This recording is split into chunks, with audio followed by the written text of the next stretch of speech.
Hello there, welcome to Eltham Palace, the opulent home of Stephen and Virginia Courtauld. I'm Andrew Han, the Historians Team Leader at English Heritage. I'm here to show you around some of the building today.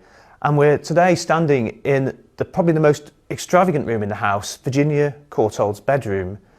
And as you can see, looking around the room here, the whole room is on a curved shape, which really creates a sort of a very sort of decadent feel to it. And if you look up there at the ceiling as well, it's circular and it has uplighters, which create a sort of a nice soft glow in the room, quite romantic really. And you know, other features like the electric fire there, it's extremely extravagant in design. I mean, it might look quite commonplace today, but this sort of feature in the 1930s would have been very, very chic.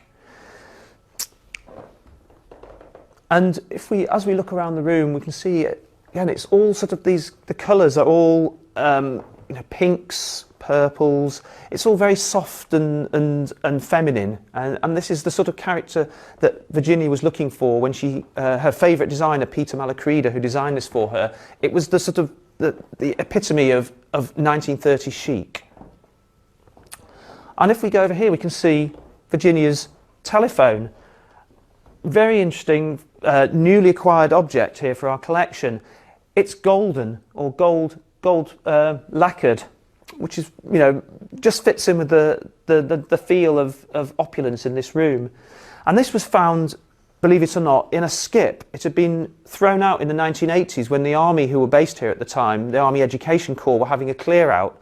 And one of the ladies there working at the army base at the time rescued it and took it home, and she's recently given it to us.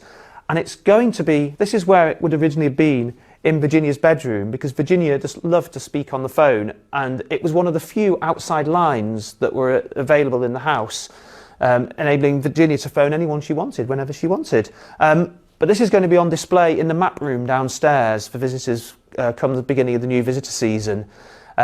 So let's go forward now into the bathroom and have a look. We've got the features of gold there with the telephone. There's some more gold in here too.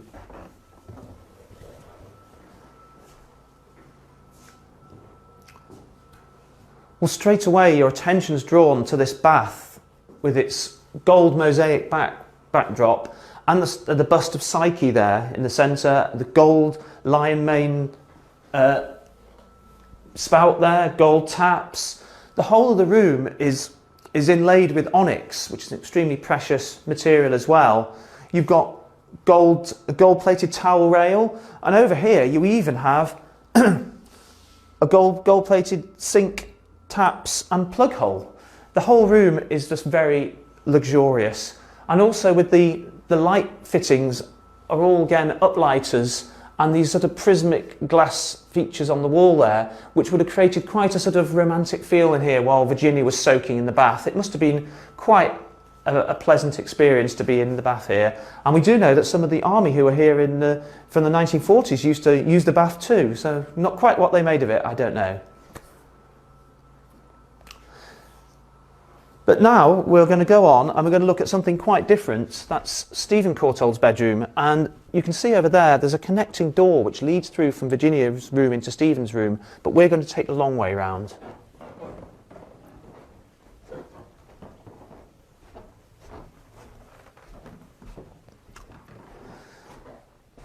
And before we get there, here's a portrait of Stephen and Virginia themselves. You can see Virginia in her typical sort of long dress, string of pearls, with her pet lemur mahjong on her lap. It was given to her as a wedding present by Stephen, and this is from their old house in 47 Grosvenor Square.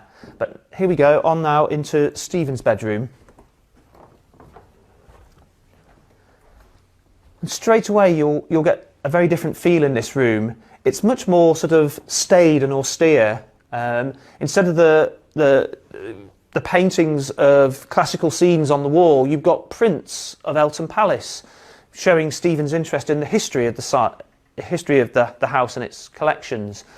You'll also notice over there the two most striking features are these block printed wallpaper on both of the north and south walls there, which are showing scenes from Kew Gardens, indicating Stephen's interest in botany, and his particular interest in plant collecting. There's also an electric fire like there was in Virginia's room, but this one is much more functional and staid rather than being so flamboyant as the one in Virginia's room. And generally the room has a darker feel to it. And there you are, there is a telephone here as well. Stephen did have a telephone, but it's a black telephone. And in his case, this only had links to the servants' quarters. It was only an internal telephone. Stephen wasn't one to chat on the phone. And also Stephen's bathroom, similarly, continues the theme. Whereas Virginia's bathroom was very opulent and sort of soft coloured, this one's quite austere and quite cold, really. All these blues, and you've got a functional towel rail there in aluminium, and functional taps. This is a much more functional space, and I think makes me shiver a little bit.